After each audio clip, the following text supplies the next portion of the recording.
කොහොමද ඔයාලට? සතුටෙන් පරිස්සමින් ඉන්නව නේද? ඊයේ මම දවස් 3ක දවල් කෑම meal prep කරා. ඉතින් මට හිතුණා මේක vlog එකක් විදිහට ඔයාලට අරන් එන්න. හැබැයි ඉතින් වීඩියෝ එක නම් හරිම පුංචි. මෙහි මොන කෑම කෑවත් මට නම් ඉතින් ලංකාවේ කෑම තරම් නැහැ. ඉතින් අද මම ලංකාවේ කෑම වේලක් තමයි හැදුවේ. කහබත්තු යලා, පරිප්පු කරි එකක්, ඒ වගේම බීට්‍රූට් කරි එකක්, තව මාළු තෙල් දාලා. මෙහෙනම් ඉතින් අපිට කන්න තියෙන්නේ මාළු ಜಾති කිහිපයයි. ඉතින් ගොඩාක් කඩවල ටූනා මාළු එක ගන්න තියෙනවා. ඉතින් ටූනා මාළු තෙල් දාලා තමයි මම අද හැදුවේ. ඒෂියන් කඩවල නම් විවිධ මාළු වර්ග තියෙනවා. ඒවා ඉතින් ගන්න ටිකක් දුරකට යන්න වෙනවා. ගොඩක් ළඟින් තියෙන්නේ අපිට වෝල්මාර්ට් වගේ කඩනේ. අපි ඒ වගේ කඩවලින් තමයි වැඩිපුරම මාළු ගන්නෙ. ඉස්සර නම් අපි මැච් කර කරගෙන කෑම කන්නේ. හැබැයි ඉතින් මෙහෙ ආවට පස්සේ ඒ විදිහටම කෑම කන්න බෑ. අපිට කඩවලින් ලේසියෙන්ම ගන්න පුළුවන් දේවල් ගලපලා තමයි ඉතින් කෑම ටික හදාගන්නේ.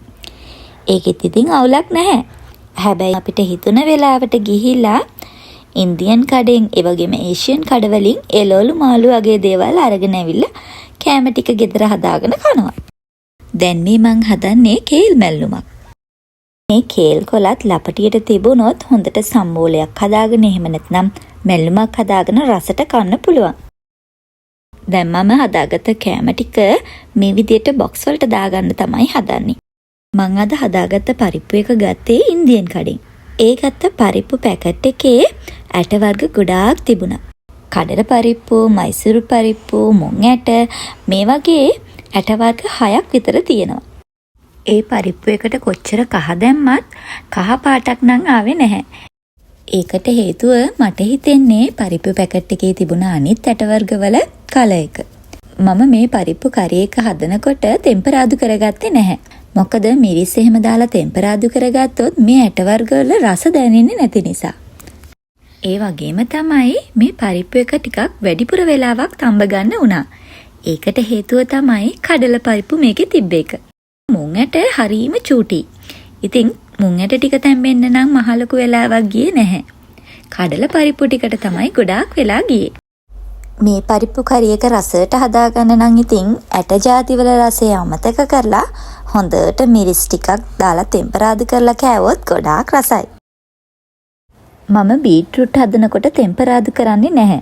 හැබැයි බීට්‍රූට් ටික ලිපේ තියෙනකොට මම මේ බීට්‍රූට් ටිකට ඔයිල් ටිකක් දාගන්නවා. ගොඩාක් නෙමෙයි.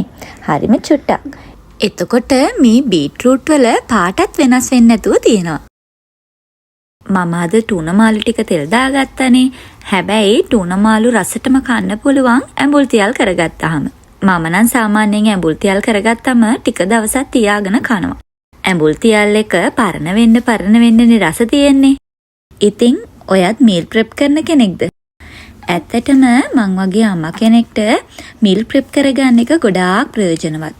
මොකද චූටි පැටියෙක් එහෙම ගෙදර ඉන්නකොට ඒ අම්මට වැඩ ටිකක් කරගන්න අපහසුයිනේ.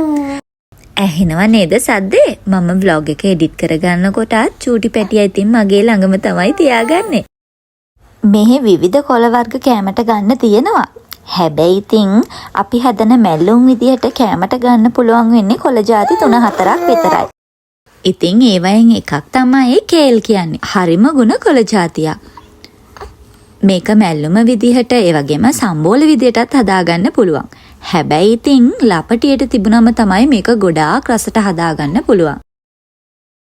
මම සාමාන්‍යයෙන් කෑම හදාගන්නකොට ඔලිව් ඔයිල් තමයි පාවිච්චි කරන්නේ.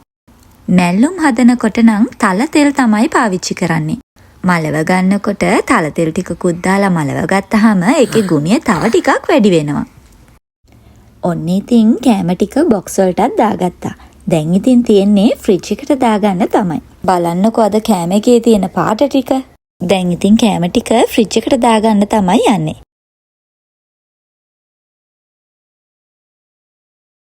අපි මේ කෑම ෆ්‍රිජ් එකට දාගන්නකොට හොඳට වැහෙන කන්ටේනර්ස් වල දාගෙන තමයි ෆ්‍රිජ් එක ඇතුළට දාගන්න ඕනේ.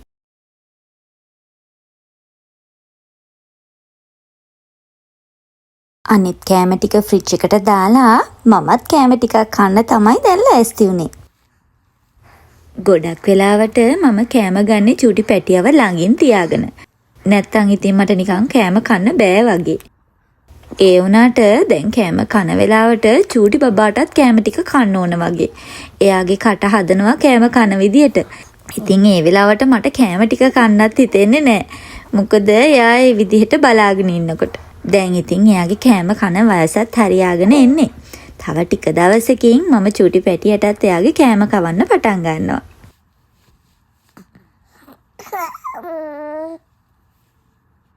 කාලය කොච්චර ඉක්මනට යනවද කියලා තේරෙන්නේ මේ වගේ අවස්ථාවලදී තමයි.